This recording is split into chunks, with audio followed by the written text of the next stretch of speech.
제가 이 자리를 몇 번 이제 서봐서 여유가 있어 보이시나요? 여전히 좀 편하진 않네요. 제가 잠시 기도하겠습니다. 좋으신 하나님 감사합니다. 오늘도 세우신 부족한 종 주님 가리워 주시고, 주님의 종은 철저히 주님의 도구로만 쓰임받게 하여 주시고, 오직 하나님께 영광 올려드리는 주님이 다스리시는 이 시간 이 자리가 되게 하여 주시옵소서. 모든 말씀 살아계신 우리 구주 예수님의 이름으로 간절히 기도드렸사옵나이다. 아멘. 제가 주중에 이제 일을 하는데 제가 투잡을띠입니다.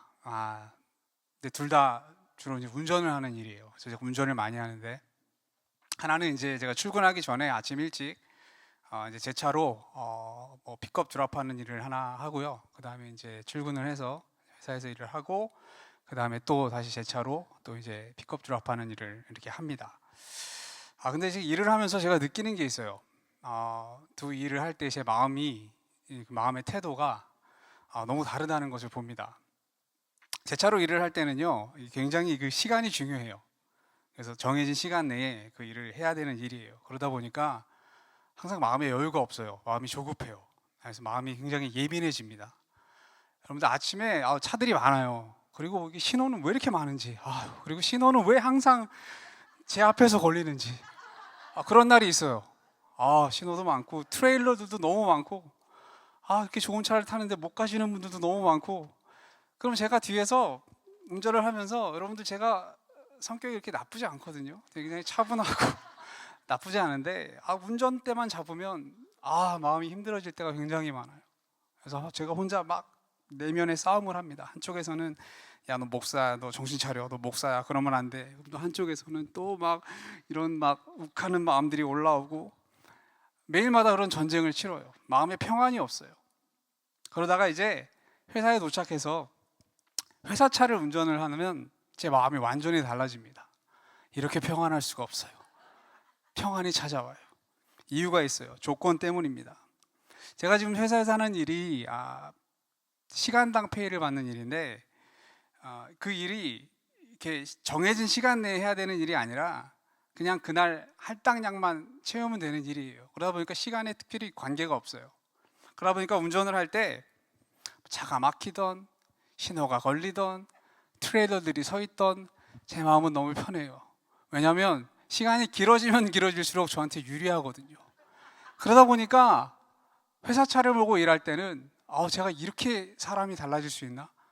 세상을 품고 다녀요. 다 들어오라고, 다 양보하고, 신호 철저히 지키고, 속도 철저히 지키고, 마음이 너무 편해요. 감사 찬양이 터져 나오는 것을 봅니다. 여러분, 근데 그 평안과 감사가 과연 진짜일까요? 아니에요. 그 잠시 주어지는 제 마음의 평안은요, 조건 때문에 주어진 평안이에요. 조건 때문에 주어진 감사입니다. 그 조건이 깨지는 순간 그 평안과 감사도 함께 사라져요. 다시 제 차를 운전할 때 마음에 드는 게 또 하나도 없어요. 여러분, 이처럼 우리의 삶 속에 조건으로 인해, 환경으로 인해, 형편으로 인해 주어지는 평안이 있습니다. 그래서 주어지는 감사가 있어요. 여러분, 물론 그것도 평안이고 감사합니다. 저는 그것을 부정하지 않습니다. 그렇기 때문에 목회자로서 늘 기도합니다. 성도님들이 잘 되길 기도해요. 그게 목회자의 마음이에요. 제가 이제 우리 교회 온 지 거의 4개월이 다 돼가는데, 여러분을 생각하면서 늘 기도합니다. 성도님들 잘 되게 해주세요. 여러분, 제가 기도할 때 절대로 하나님 우리 성도님들 나쁘게 안 되게 해주세요, 혹독한 시련을 주셔서 하나님 연단시켜 주세요, 절대 그렇게 기도하지 않아요. 그건 하나님이 하실 일이죠. 저는 늘 여러분들 잘 되길 기도합니다. 그래서 늘 평안하시길 바라고요, 늘 감사할 수 있기를 바라요. 여러분, 근데 성도로서 우리가 잊어서는 안 되는 게 있습니다. 여러분, 성도의 삶에 분명 제가 방금 말한 그런 조건으로 인한, 환경으로 인한 평안과 감사가 있지만, 여러분, 성도의 삶 속에는요, 더 깊은 차원의 평안이 있습니다. 더 높은 차원의 감사가 있습니다. 여러분, 그리고 성도는요, 그 평안을 누릴 수 있는 능력이 이미 주어졌어요.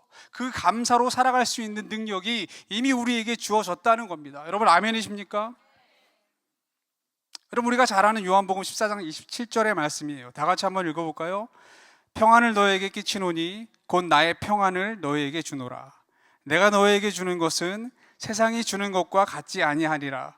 너희는 마음에 근심하지도 말고 두려워하지도 말라. 여러분, 주님께서 앞으로 남겨질 제자들과 또 이 시대를 살아갈 우리들에게 이 말씀을 주셨어요. 평안을 주시겠대요. 근데 그 평안은 세상이 주는 것과 같이 아니할 것이라고 분명히 말씀하셨어요. 여러분, 세상이 주는 평안은 방금 말한 것처럼 조건과 환경에 영향을 받는 평안이에요. 그게 굉장히 중요해요. 하지만 주님이 약속해 주신 평안은요, 달라요. 그것은 상황과 환경을 초월해서 주어지는 평안입니다. 모두가 공평하게 누릴 수 있는 평안이에요. 여러분, 오늘 본문 속에서 우리는 그 평안의 실체를 발견하게 됩니다. 여러분, 우리가 잘 아는 시편 23편. 여러분, 이 시편 23편의 시가 여러분들 귀에 어떻게 들리십니까? 푸른 풀밭, 쉴만한 물가, 그리고 부족함이 없음을 말하니까 마치 다윗이 태평성대 속에서 쓴 시편처럼 들립니다. 근데 그렇지 않았어요. 여러분, 이 시를 쓰고 있는 다윗에게 주어진 상황과 환경은 정반대였어요. 여러분, 잘 아시겠지만 인생의 말년, 다윗의 삶 속에 어떤 일이 벌어지죠? 그 아들 압살롬이 반역하는 일이 생겨요. 여러분, 그 일이 다윗의 계획 속에 있었을까요? 내 아들이 나를 반역하고 나를 죽이려 드는, 그래서 아들을 피해서 도망쳐야 되는 그런 일들이 내 삶 속에 있을 거라고 다윗이 상상이나 했을까요? 여러분, 근데 그런 일들이 생기더라는 거예요. 여러분, 그게 우리의 인생입니다. 다윗처럼 잘 믿어도, 신실해도 우리는 그런 어려움들을 당할 수 있어요. 여러분, 믿는다고 우리 뜻대로 다 되던가요? 여러분, 계획대로 다 되던가요? 여러분, 믿으면 정말 아무 문제가 없을까요? 믿는 자들은 항상 이기고, 믿는 자들의 비즈니스는 늘 잘 되고, 절대 어려움이 없고. 아니에요. 잘 믿어도 질 수 있어요. 여러분, 제가 여기 와서 가위바위보 하더라고요. 한 번도 못 이겨봤어요. 한 번도. 정말 한 번 이겨보고 싶은데 네, 그렇게 져주지를 않더라고요. 한 번만 이겨봤으면 좋겠는데. 제가 웃자고 한 얘기지만 여러분, 믿어도 안 될 수 있어요. 믿어도 잘못될 수 있어요. 믿는데도 배신당할 수 있고, 사기당할 수 있고, 사건 사고의 피해자가 될 수도 있고. 여러분, 다윗이 그랬어요. 전혀 예상하지 못했는데 이런 어려운 일들이 찾아오더라는 거예요. 근데 그렇게 자기를 죽이려 드는 아들을 피해서 도망치는 다윗이 오늘 시편 23편을 통해서 부족함이 없음을 말하고 있습니다. 감사의 찬송을 올려드리고 있어요. 가장 약한 순간, 인생에서 가장 약한 순간에, 가장 비참한 순간에, 가장 어렵고 힘든 순간에 다윗이 이 시편의 찬송을 올려드리고 있는 거예요. 여러분, 이것이 쉬운 일일까요? 아니요, 절대 쉽지 않습니다. 아는데도 잘 안 돼요. 여러분들은 어떨지 모르겠는데요, 저는 목사잖아요. 근데 목사인데도 잘 안 돼요. 살면서 저도 원망 많이 했어요. 하나님께 섭섭한 정도 많았어요. 여러분, 그래서 어쩌면 저는 오늘 이 자리에서 여러분들에게 이런 말씀을 드릴 자격이 없을지도 몰라요. 근데 여러분, 하나님께서 세워주신 이 자리에서 저는 다시 한번 이 진리의 말씀을 여러분들에게 선포할 수밖에 없습니다. 여러분, 성도의 삶에는 이 다윗의 찬송이 이미 주어졌습니다. 아멘이세요? 여러분, 하나님께서 약속하신 세상과 같지 아니한 평안을 우리는 누릴 수 있는 능력이 이미 주어졌어요. 환경을 초월해서, 우리의 힘과 능력과 의지를 초월해서 이 하나님이 약속하신 평안과 감사가 우리의 삶 속에 적용되어지고 경험되어지고 작동되어지는 순간들이 우리 삶 속에 찾아온다는 겁니다. 여러분, 바라기는 여러분 모두가 오늘 시편 23편의 다윗의 찬송으로 감사로 살아가기를 간절히 축원합니다. 자, 그렇다면 우리가 주목해 봐야 될 게 있어요. 오늘 본문을 통해서 다윗이 하나님 앞에 어떻게 살았는가, 무엇이 이 찬송과 감사를 가능하게 했는지를 우리가 주목해 봐야 돼요. 자, 오늘 말씀 1절을 보면 다윗이 분명히 고백합니다. 분명히 선포합니다. 여호와는 나의 목자시니. 여러분, 하나님을 설명하는 여러 가지 표현들이 있는데 지금 다윗은요, 하나님을 양을 치고 돌보는 목자라고 표현하고 있습니다. 여러분, 이것이 의미하는 게 뭘까요? 이것이 전제하는 게 뭘까요? 하나님은 나의 목자이십니다가 의미하는 게 뭘까요? 나는 목자 대신 하나님의 양입니다. 나는 양으로서 존재합니다. 다윗은 지금 그것을 고백하고 있는 거예요. 여러분, 양이라는 동물을 좀 잘 아십니까? 여러분, 이 양이라는 동물은요, 한마디로 답이 없는 동물이에요. 스스로의 능력으로는 절대로 평안을 누릴 수 없는 동물이 바로 이 양이라는 동물입니다. 여러분, 양은 시력이 나쁘고 방향 감각이 없대요. 그래서 갈 바를 알지 못한다고 합니다. 또 분별력이 없어서 잘 속는데요. 또 양은요, 지킬 수 있는 무기가 없어요. 뭐 발이 빠른 것도 아니고 뭐 강력한 한방이 있는 것도 아니고. 여러분, 그렇다면 이 양이라는 동물에게 있어서 목자의 존재는 절대적입니다. 양은요, 목자로 인해서만 안전할 수 있어요. 목자를 통해서만 평안할 수 있어요. 그게 양이라는 동물입니다. 여러분, 다윗은 왕으로서 모든 걸 다 가진 존재였어요. 모든 걸 다 할 수 있는 힘을 가진 존재였어요. 그 힘으로 주어지는, 그 힘 때문에 주어지는 평화로 충분히 살아갈 수 있는 존재가 다윗이라는 사람이었습니다. 그럼에도 다윗은 하나님 앞에서 철저히 양으로서 살았다는 거예요. 여러분, 단점 투성인 양이지만 그 양에게 있는 한 가지 장점이 있는데 그게 뭐냐면 뛰어난 청력이래요.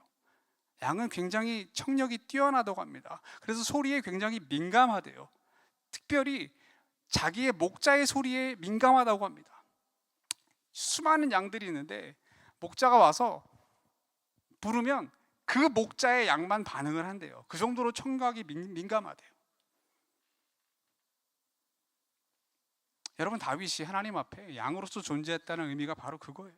여러분, 다윗에게도 단점이 많았습니다. 완벽한 사람은 아니었어요. 자신이 가진 힘 때문에 목자 없는 양처럼 살다가 처참한 실패를 경험했던 사람이 다윗이었습니다. 여러분, 어쩌면 그렇기 때문에 더더욱 다윗은 목자 없는 양 같은 삶이 얼마나 위험할 수 있고 비참할 수 있는지를 더 뼈저리게 느꼈을지도 몰라요. 그래서 더더욱 목자 대신 하나님 앞에 민감하기 위해, 그 음성을 듣기 위해, 양으로서 살기 위해 몸부림쳤을지도 몰라요. 여러분, 우리의 삶이 그래야 돼요. 여러분, 오늘 이 시편 23편은요 하루아침에 갑자기 나오게 된 시가 아니에요.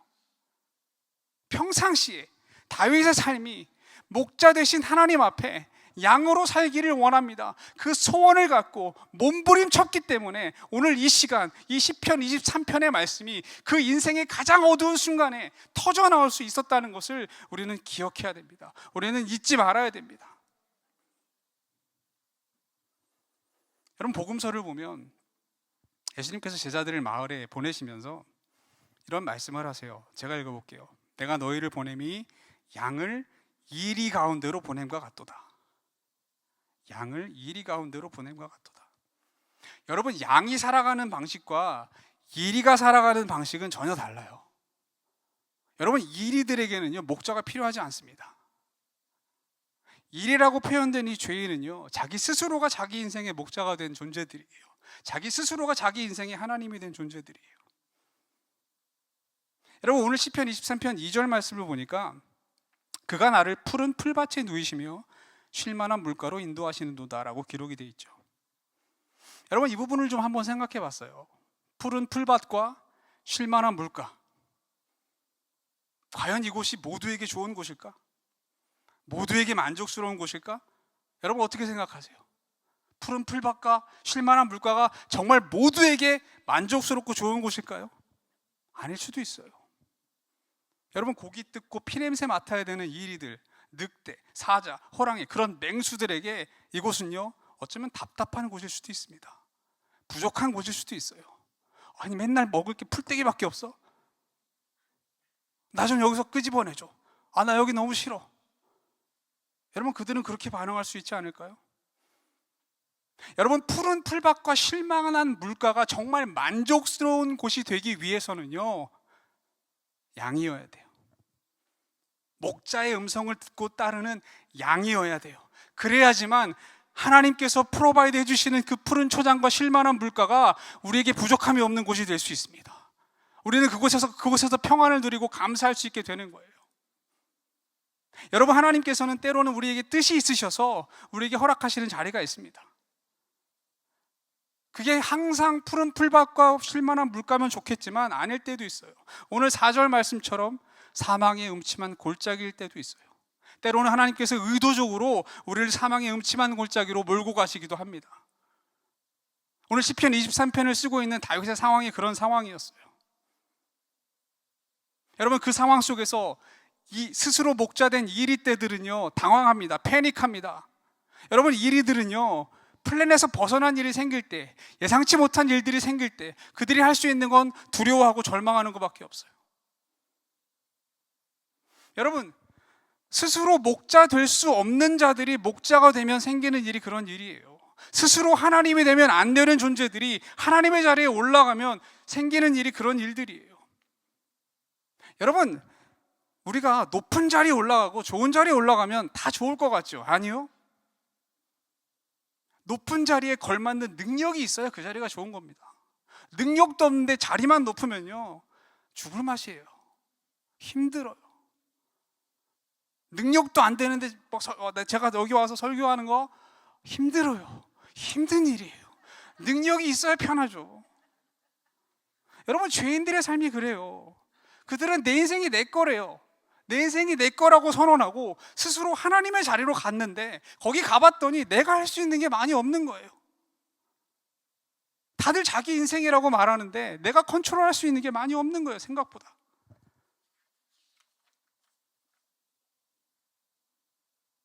그래서 그때 그들은 패닉합니다. 절망합니다. 절규합니다. 근데 양으로서 존재하는 인생은요 그런 상황 속에서, 그런 똑같은 상황 속에서 그들은 사망의 음침한 골짜기에 시선을 두지 않아요. 4절을 다시 한번 읽어볼까요? 내가 사막의 음침한 골짜기로 다닐지라도 해를 두려워하지 않을 것은 주께서 나와 함께 하심이라. 주의 지팡이와 막대기가 나를 안위하시나이다. 여러분, 양떼들은요 목자의 지팡이와 막대기를 보며 걷습니다. 그게 양들의 다른 점이에요. 여러분, 목자가 쥐고 계신 지팡이와 막대를 보며 걷고 계십니까? 그 지팡이와 막대가 보이세요? 출애굽기 3장을 보면 하나님께서 모세 앞에 떨기나무 불꽃으로 나타나셔서 자신을 드러내시며 모세를 다시 애굽으로 가라고 하십니다. 그때 모세가 질문을 해요. 제가 애굽으로 다시 돌아가서 사람들이 너를 보낸 이가 누구냐고 물을 때 제가 뭐라고 대답해야 됩니까? 근데 그때 하나님이 이렇게 말씀해 주세요. 출애굽기 3장 14절 말씀입니다. 하나님이 모세에게 이르시되 나는 스스로 있는 자니라. 또 이르시되 너는 이스라엘 자손에게 이같이 이르기를 스스로 있는 자가 나를 너희에게 보내셨다 하라. 여러분, 하나님이 말씀해 주세요. 나는 스스로 있는 자 여호와, I am who I am. 나는 스스로 있는 자. 다른 설명이 없었어요. 그 더 이상의 다른 설명이 없었어요. 왜냐하면 그 이름으로 모든 것이 설명되어지기 때문입니다. 여러분, 온 우주에 스스로 존재할 수 있는 분은 아무도 없어요. 스스로 존재할 수 있는 것은 아무것도 없어요. 오직 한 분. 여러분, 하나님 한 분만이 스스로 존재하십니다. 여러분, 그것이 의미하는 게 뭐예요? 하나님 한 분만이 시작과 끝, 알파와 오메가가 되신다는 거예요. 하나님 한 분만이 모든 권능 위에 권능, 하나님 한 분만이 모든 지혜 위에 지혜, 하나님 한 분만이 모든 힘 위에 힘, 하나님 한 분만이 모든 권세 위에 권세라는 거예요. 여러분, 온 우주의 모든 존재가 스스로 존재하시는 하나님으로 인해서 존재하고 있기 때문에 하나님이 그 우주의 어떤 모든 것보다도 위에 계시는 절대자요, 권능자요, 전능자라는 거예요. 여러분, 막대기와 지팡이를 쥐고 계신 분이 바로 그 하나님이세요. 그 여호와 하나님. 여러분, 그렇다면 그 막대기와 지팡이는 더 이상 평범한 보잘것없는 나무 조각이 아닙니다. 저 뒤에 드럼이 있는데, 드럼 있는 줄도 몰랐는데 있더라고요. 드럼을 치려면 드럼 스틱이 필요하죠. 여러분, 제가 드럼 스틱을 쥐면요, 할 수 있는 거 아무것도 없어요. 소음만 낼 뿐이에요. 제가 드럼 스틱 쥐면 그걸로 할 수 있는 건 뭐 사람 때리는 일, 그 정도, 아무것도 할 수 없어요. 근데 엄청난 드러머가 드럼 스틱을 쥐면요, 저 드럼은요, 화려한 악기, 엄청난 악기가 되는 거예요. 여러분, 우리를 인도하시는 목자 여호와 하나님께서 쥐고 계신 그 지팡이와 막대기는 더 이상 평범한 나무 조각이 아니에요. 위대한 권능의 상징, 능력의 도구, 기적의 도구. 여러분, 하나님께서 모세에게 쥐어주셨던 그 지팡이를 통해 하나님께서는 온 애굽과 이스라엘 백성들에게 하나님의 하나님 되심을 드러내셨습니다. 그리고 지금도 하나님은 그 일을 하고 계세요. 지금도 하나님께서는 그 하나님의 일을 우리의 삶 가운데 행하고 계시다는 겁니다. 여러분, 살다 보면 하나님이 하시는 일이 다 받아들여지지 않아요. 이해 안 될 때가 너무 많아요. 여러분, 연약한 우리들의 눈에는 그 위대하신 하나님이 하시는 그 모든 일들이 다 납득되어지지가 않아요. 설명이 안 되는 게 너무 많아요. 저도 기도하면서 이런 기도를 참 많이 했던 것 같아요. 마치 항의하듯, 하나님 제발 설명 좀 해주세요. 저 사람이 왜 저런 일을 겪어야 돼요? 하나님, 저의 삶이 왜 이런 일이 있어야 돼요? 하나님, 왜 이렇게 힘들어야 돼요? 하나님, 왜 저한테 이러세요? 하나님, 제발 설명 좀 해주세요. 근데 때로는 아무리 외치고 부르짖어도 하나님이 아무런 설명을 안 해주시는 것처럼 느껴질 때가 있어요. 아무 말씀을 안 해주시는 것처럼 여겨질 때가 있어요. 마치 상관 안 하시는 것처럼, 저를 버리신 것처럼. 근데 그렇지 않더라고요. 하나님은 이미 모든 것을 설명해 주셨어요. 하나님의 그 이름으로, 여호와 하나님, 우리에게 주어진 그 이름으로 하나님은 모든 것을 설명해 주셨어요. 여러분, 스스로 존재하시는 분께서 나의 목자가 되어주셨다라는 이 변할 수 없는 진리가 우리에게 새겨져 있고 저에게 새겨져 있습니다. 다른 무슨 설명이 더 필요할까요? 그게 설명이에요. 그게 설명이었어요. 하박국서를 보면 하박국 선지자의 혼란스러움을 보게 됩니다. 하박국 선지자에게 하나님이 하시는 일이 전혀 납득이 안 돼요. 이해가 안 돼요. 그래서 하박국서 1장 2장을 보면 하박국 선지자가 계속 그 부분에 대해서 하나님께 어필을 해요. 근데 하박국서 3장에 와서 하박국서는 찬송으로 맞춰집니다. 찬송으로 끝나요.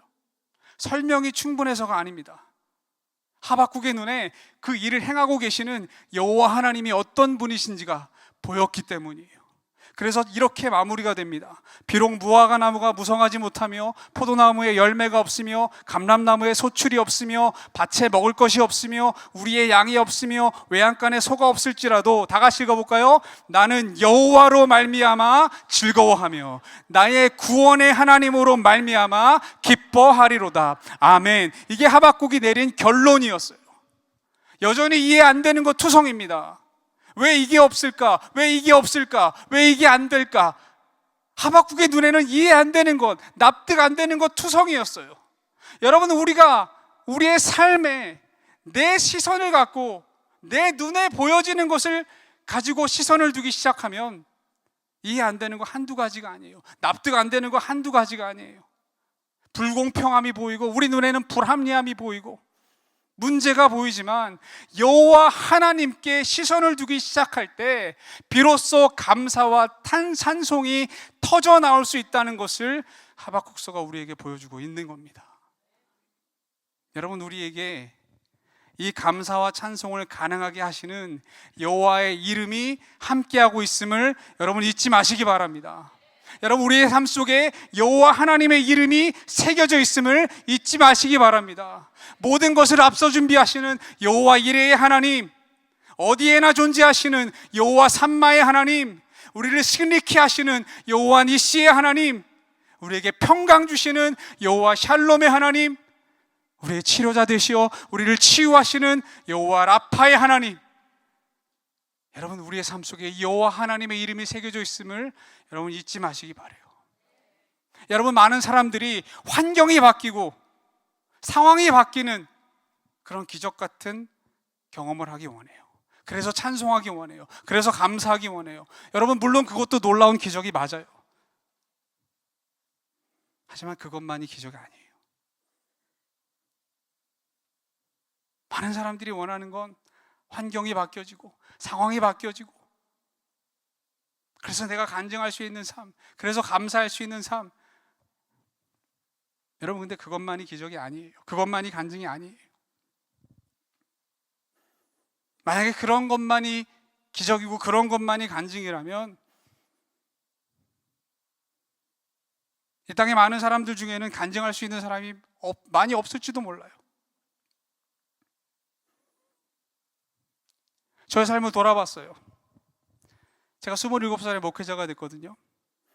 그리고 나서 큰 교회에서 한 11년 정도를 부교육자로 목회를 했습니다. 그리고 정확히 제 나이 40살에 제가 개척을 했어요. 하나님 주신 마음을 따라 개척하면 잘 될 줄 알았어요. 잘 돼야 될 거라고 생각했어요. 근데 뜻대로 안 되더라고요. 생각처럼 안 되더라고요. 버티고 버티면서 최선을 다해 부르짖고 몸부림치고 하나님 앞에 엎드리고, 나중에는 너무 힘드니까 그때는 기도를 할 때 하나님 더 좋아지게 해주세요, 부흥케 해주세요, 잘 되게 해주세요. 그 기도도 안 나오더라고요. 하나님 제발 더 나빠지지만 않게 해주세요. 제발 더 나빠지지만 않게. 근데요, 더 나빠져요. 더 나빠지더라고요. 기가 막히게 더 나빠지더라고요. 그래서 제가 7년을 못 채우고 교회가 문을 닫게 됐어요. 보통 사역자들이 7년 사역하면 안식년 갖는다고 하는데 저는 강제 안식을 하게 됐어요. 강제 안식. 푹 쉬라고 하나님께서. 제가 그러면서 2년 정도 목회를 쉬었어요. 목회를 2년 정도 쉬면서 되게 많이 원망하고 좌절했습니다. 주님, 마음이나 주지 마시지. 그렇게 마음 줘서 교회를 하게 했으면 좀 잘 되게 해주셔야지. 그래야 하나님, 제가 어디 가서 좀 간증도 하고 좀 자랑도 하고 그럴 거 아닙니까? 마음이 많이 힘들었어요. 그 로뎀나무 아래에 있던 엘리야의 모습이 딱 저의 모습이었어요. 여러분, 만약에 그런 기적 같은 성공이 간증의 기준이라면 저는 간증할 수 없는 사람입니다. 저는 철저한 실패자예요. 저는 이 자리에 서서 이런 얘기를 할 자격이 없는 사람이에요. 여러분, 근데 그렇지 않다는 거예요. 실패한 저 같은 사람도요, 이 자리에 서서 여호와 하나님의 위대함을 찬송할 수 있고 그것을 여러분들에게 나눌 수 있는 그 놀라운 기적이 저와 여러분들의 삶 속에 이미 주어졌어요. 여러분, 더 놀라운 기적이 뭔 줄 알아요? 네, 환경이 바뀌고 상황이 바뀌는 거요, 너무 놀라운 기적이죠. 그 기적 많이 경험했으면 좋겠어요. 근데요, 더 놀라운 기적은요, 환경 그대로인데, 상황 그대로인데, 아니 상황 더 나빠지는데 우리의 시선이 바뀜으로 이 다윗의 찬송과 하박국의 감사가 우리 삶 속에서 올려드릴 수 있는 것, 여러분, 그게 더 놀라운 기적 아닐까요? 그게 더 놀라운 간증 아닐까요? 여러분, 하나님께서는요, 우리의 삶 속에 그 기적을 이루어가고 계십니다. 여러분들을 간증자로 세우고 계세요. 중요한 건 시선을 옮기시는 거예요. 우리의 시선을 여호와께로 옮기는 거예요. 그 놀라운 기적을 지금도 이뤄가고 계시는 그 여호와께 우리의 시선을 둘 때 우리의 삶에 끊어질 수 없는 감사와 찬송이 터져나오게 될 줄 간절히 축원합니다. 여러분, 이렇게 말하고 있지만 여전히 제 삶을 살펴볼 때, 제 삶을 돌아볼 때 막막한 것들이 여전히 많아요. 여전히 안 되는 건 안 되고, 안 풀리는 일도 너무 많고, 아유, 이렇게 사는 게 갑자기 이런 목소리가 나오네. 이렇게 사는 게 막막한지 모르겠어요. 저도 나름 석사 학위까지 받은 엘리트인데 나는 왜 계속 이렇게 살아야 되나. 낙심할 일들이 계속 생겨요. 뭐 하나 해결해 놓으면 또 하나 안 되고, 이거 해결했다 싶으면 또 이게 막히고. 근데 그게 인생이에요. 어쩌겠어요. 그게 인생인데. 여러분, 그래서 저는 몸부림칩니다. 여호와의 지팡이와 막대기를 보며 걷기 위해 몸부림쳐요. 그게 제가 할 수 있는 일이에요. 몸부림쳐야 돼요. 여호와로 인해 감사하고 기뻐하기를 결단하고 몸부림치는 거예요. 여러분, 그 몸부림이 저는 여러분들의 삶이길 바라요. 하나님은 절대로 실패를 실패로 끝나게 하지 않으십니다. 그 실패 속에서도 하나님은 감사와 찬송을 터져나오게 하시는 분이에요. 그것으로 살아가게 하시는 분이에요. 말씀을 마치겠습니다. 여러분, 하나님을 떠난 세상은요, 끊임없이 인간의 가능성을 부추기면서 우리를 향해 이리가 되라고 말해요. 더 강한 이리가 돼야 돼. 더 나아가 호랑이가 돼야 돼. 사자가 돼야 돼. 세상은 끊임없이 우리에게 그렇게 말해요. 네가 네 인생의 목자야. 더 강해져야 돼. 근데 여러분들보다 제가 오래 살지는 않았지만 살면 살수록 느끼는 거, 여러분, 인간은 생각보다 훨씬 더 연약하고 무력한 존재라는 거예요. 다들 내 인생이라고 말하지만 여러분, 내 인생 내가 얼마나 컨트롤할 수 있던가요? 당장 하루에도 몇 번씩 바뀌는 내 마음과 내 생각, 우리 그것도 못 다스리잖아요. 여러분, 내 판단이라는 거, 내 생각이라는 거, 그게 얼마나 정확하던가요? 우리는 내일이 아니라 1시간 후도 예측할 수 없어요. 여러분, 우리는 절대로 우리 인생의 주인이 될 수 없는 존재들입니다. 우리는 절대로 내 인생을 인도할 수 없는, 우리는 연약한 양이에요. 우리는 처음부터 그렇게 연약한 양으로 지음 받았어요. 하나님 없이는 아무것도 할 수 없는 양으로서 지음 받은 존재들이 저와 여러분들입니다. 아무리 강한 척해도요, 우린 연약한 양이에요. 목자가 필요한 연약한 양이라는 겁니다. 여러분, 양이 힘이 있어봤자 얼마나 있겠습니까? 양이 잘나봤자 얼마나 잘날 수 있겠습니까? 여러분, 연약한 양이 얼마나 정확히 판단할 수 있겠습니까? 양의 지식과 지혜가 얼마나 클 수 있겠습니까? 여러분, 양은요, 아무리 강해져봤자 양일 뿐이에요. 여러분, 고집센 양으로 살아가지 않길 바랍니다. 목자 없는 양처럼 살아가지 않기를 바랍니다. 여호와께서 나의 목자가 되어주셨어요. 그렇다면 우리는 목자 앞으로 날마다 나아가 이제는 목자를 바라보고 목자께서 쥐고 계시는 지팡이와 막대기의 시선을 고정한 채 우리에게 주어진 삶의 길을 걸어가야 돼요. 그럴 때 비로소 주님이 약속하신 세상은 알지 못하는, 세상과는 전혀 다른 그 평안이 우리 삶 가운데 누려지게 될 것입니다. 그리고 절대로 빼앗길 수 없는 감사와 찬송으로 우리는 살아가게 될 것입니다. 그런 저와 여러분들의 삶이 되길 간절히 축원합니다. 이 시간 다 같이 한번 기도하기 원합니다.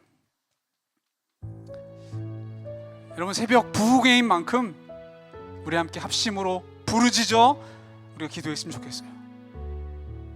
저는 여러분들의 형편과 상황을 다 몰라요. 어쩌면 올 한 해 우리의 형편과 우리의 환경과 우리의 조건과 우리의 상황은 감사할 이유를 많이 찾을 수 없는 한 해였을지도 몰라요. 그럼에도 불구하고 올 한 해도 우리의 삶 속에 변하지 않는 진리, 변하지 않는 팩트가 새겨져 있었습니다. 여호와께서 나의 목자가 되어주셨어요. 아멘이십니까? 이 시간 우리의 시선이 그 여호와 하나님을 바라봄으로 말미암아, 그 여호와 하나님께 고정됨으로 말미암아 세상은 알 수 없는 그 감사와 찬양이 우리의 삶 속에 터져나오는 이 감사의 시즌이 되기를 우리 다 같이 한번 기도하기 원합니다. 주님, 다시 한번 여호와께 나의 시선을 두게 하여 주시옵소서. 나의 목자 되신 여호와께서 쥐고 계신 지팡이와 막대기에 우리의 시선을 고정하게 하여 주시옵소서. 그 지팡이와 막대기를 쥐고 계신 분이 누구신지를 다시 한번 보게 하여 주사, 세상은 알 수 없는 찬송과 세상은 알 수 없는 감사가 우리 삶 가운데 터져나오는 이 아침, 이 시즌이 되게 하여 주시옵소서. 그리고 한 번 더 여호와께 부르짖기 바랍니다. 여러분, 우리는 목자 없는 양이 아닙니다. 우리는 목자와 함께 살아가는 양이에요. 그렇다면 우린 날마다 그 목자 되신 여호와 이름을 불러야 돼요. 그 여호와 앞으로 나아가 부르짖어야 돼요. 여러분, 치료가 필요한 분들 계십니까? 여호와 라파의 하나님의 이름을 마음껏 외치시기 바랍니다. 망이 상한 자들, 불안하신 분들, 여호와 살롬의 하나님을 마음껏 부르짖기 바랍니다. 낙심한 자들, 승리 주시는 여호와 니시 하나님을 마음껏 찬송하기 바랍니다.